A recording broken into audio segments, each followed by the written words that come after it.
So my sister was asking me, I just discovered silk screen transfers, and I ordered some off of Amazon, and I was showing my sister what they look like, and she asked how it was done. So I'm going to do a quick little video. I'm not how it's done. So I ordered these. There's one missing. You'll see why in a minute.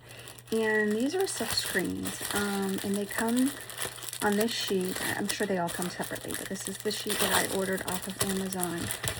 And what you do is, what I did anyways, is cut them, and then they come on this like card stock. So if you see, I got the corner peeled off right there, and then you peel it off. I'll show you real quick how I do it. I don't have any fingernails thanks to Pottery, but so I just kind of roll it, and then it'll peel right off. Maybe it'll peel right off. It peels right off, and when you're done, you stick it right back on here. So that's the way that's done. Keep it in the package to keep all the clay dust off of it. And then you can use any glaze. This particular one has Cobalt by Amico, Tangelo by Amico, Tangelo on the beak by Amico.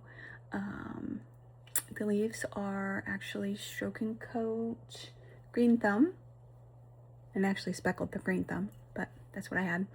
And his eye is Underglaze by Amico.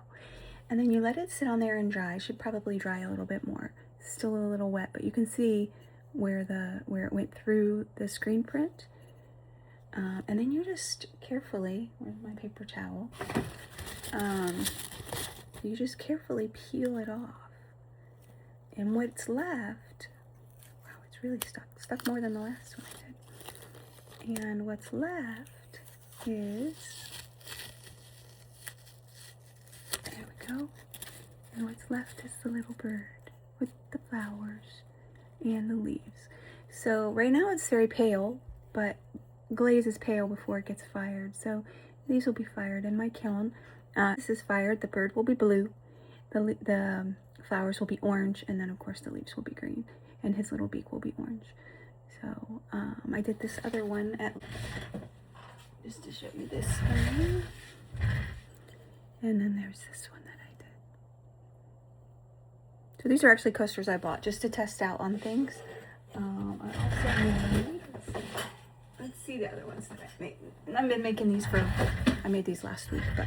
So this one I actually cut on the Cricut. I cut the rose out on the Cricut. I taped it on, and then I painted glaze over it. And I believe this is Blick